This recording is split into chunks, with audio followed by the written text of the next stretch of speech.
বাংলাদেশে নিরাপত্তাহীনতা অদ্ভুত এক দৃশ্যপট তৈরি হয়েছে। এমন এক সময় যখন জাতীয় জরুরি সেবা 999 বা 999-এ ফোন করে মানুষের জীবন বাঁচাতে চাইছে, ঠিক সেই সময় পুলিশ নিজেরাই ভয় পাচ্ছে ঘটনাস্থলে যেতে। আদাবরের ঘটনাটা বেশ প্রতীকী। রাত 10:30টার দিকে শ্যামলী হাউজিংয়ের এক যুবককে আটকে রাখার খবর পেয়ে 4 সদস্যের একটি দল ছুটে গেল।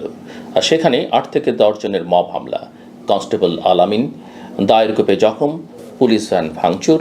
একটি ঘটনার অভিঘাত পুরো বাহিনীর বুকে ঢুকে গেছে।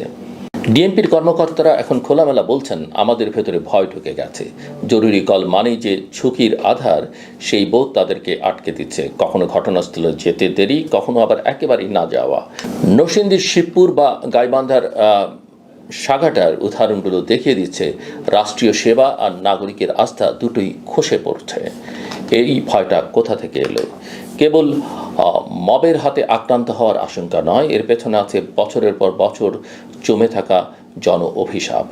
বিগত শাসনামলে নিরস্ত্র ছাত্র জনতার উপর হামলা, সমালোচনাকারীদের বিরুদ্ধে মামলা, আইনকে ব্যবহার করে ভয় দেখানো, এসবের সম্মুখভাগে থাকতে হয়েছে পুলিশকে।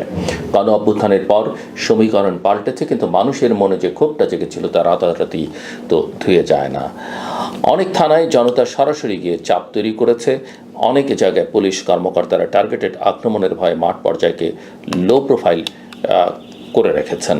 ফলে 999 বা 999-এর ভরসা যে একসময় মানুষ বুক চাপে বলতো ফোন দিলেই সাহায্য, আর সেখানে জেগে উঠেছে সংশয়ের ছায়া।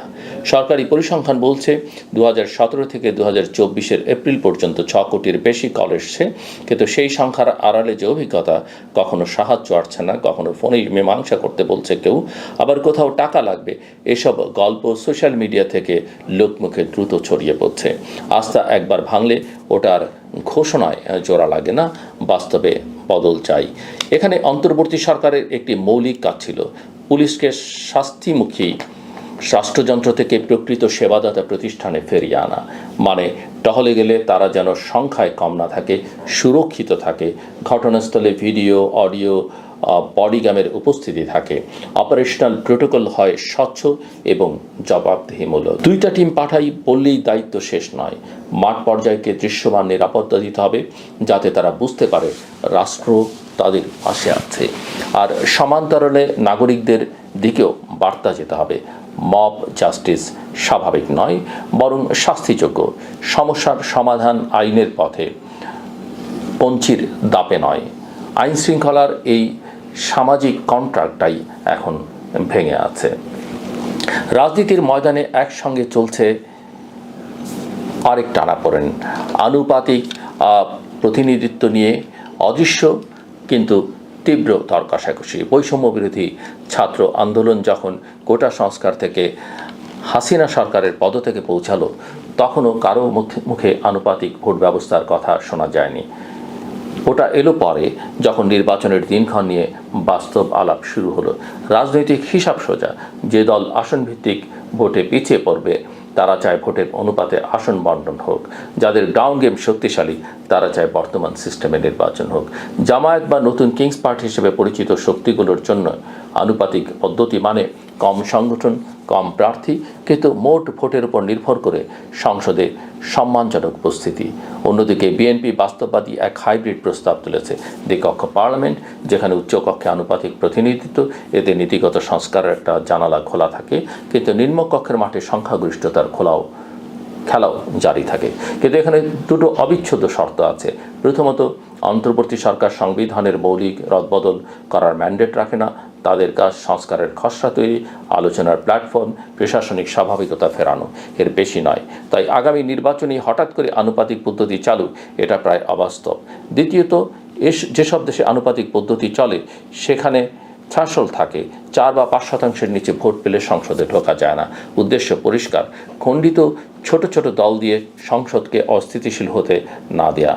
বাংলাদেশে যদি থ্রেশহোল্ড ছাড়া পিওর আনুপাতিক পদ্ধতি চালু হয়, তাহলে 2-3% ভোট পাওয়া দলগুলো আসন চাইবে, আর শুরু হবে হর্স ট্রেডিং, দামি সস্তা এমপি কেনা বেচা, জোট ভাঙা গড়া, টেকসই সরকার গঠনে অনিশ্চয়তা।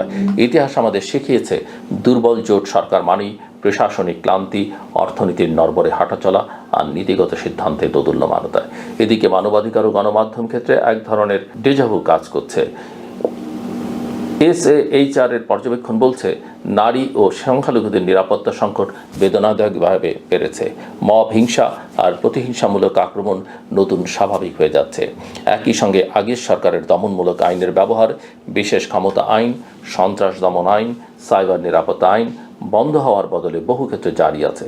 সম্পাদক পরিষদের বক্তব্য তাই, AI জেনারেটেড বলে একটি বিতর্কিত পুলিশ ছবিকে উড়িয়ে দেয়া বা DRU-তে মব ঢুকিয়ে অনুষ্ঠান ভণ্ডুল করা কিংবা পুরনো ধাঁচে মিডিয়া সেফটি আইন এগোনোর চেষ্টা, সব মিলিয়ে আগে স্বৈরাচারী রাজত্বেরই বা মনস্তত্ত্বেরই পুনরাবৃত্তি মনে করায়। মানুষ ভেবেছিল বদলের পর আইন হবে নিরপেক্ষ, যার অপরাধ তার শাস্তি। ঘটনাগুলো তাদের সন্দেহ বাড়াচ্ছে যে কেবল রং বদলেছে, রীতির বদল হয়নি। এই সংকটের কেন্দ্রবিন্দুতে আছে আস্থা, পুলিশের নিজের উপর আস্থা, রাষ্ট্রের উপর নাগরিকের আস্থা আর রাজনৈতিক নেতৃত্বের উপর সম্মিলিত আস্থা।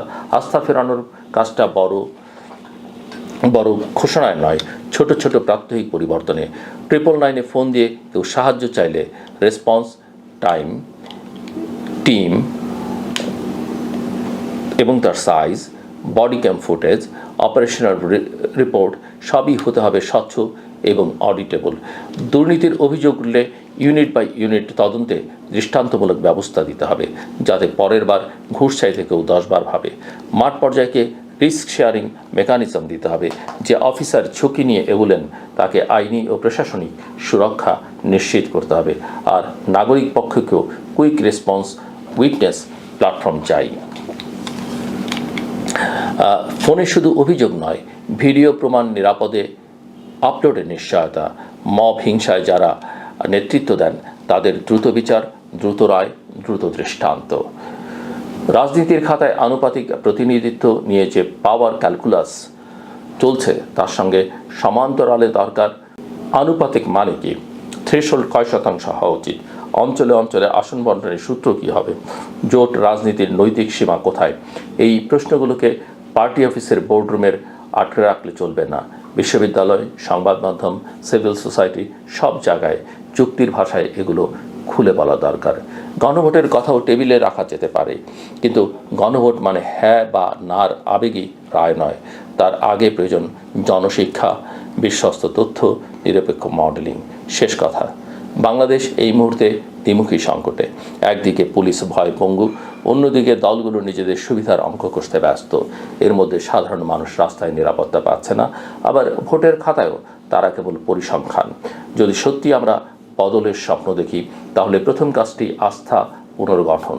পুলিশকে সুরক্ষা সামর্থ্য দিন, আইনকে সমানভাবে চলতে দিন, গণমাধ্যমকে নিঃশ্বাস নিতে দিন, আর রাজনীতিকে জনতার বোধগম্য ভাষায় কথা বলতে বাধ্য করুন।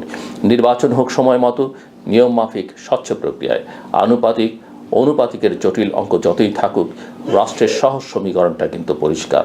ঐকান্তিক নিরাপত্তা, কার্যকর সেবা আর গণম্যান্ডেটের প্রতি শ্রদ্ধা। এগুলো ঠিক হলেই বাকিগুলো সোজা হয়ে যায়, আর এগুলো ব্যর্থ হলেই ইতিহাস উল্টো দিকে হাঁটা শুরু করে। আমার কথা শুনবার জন্য আপনাদের অসংখ্য ধন্যবাদ। আপনাদের সবার জন্য শুভকামনা।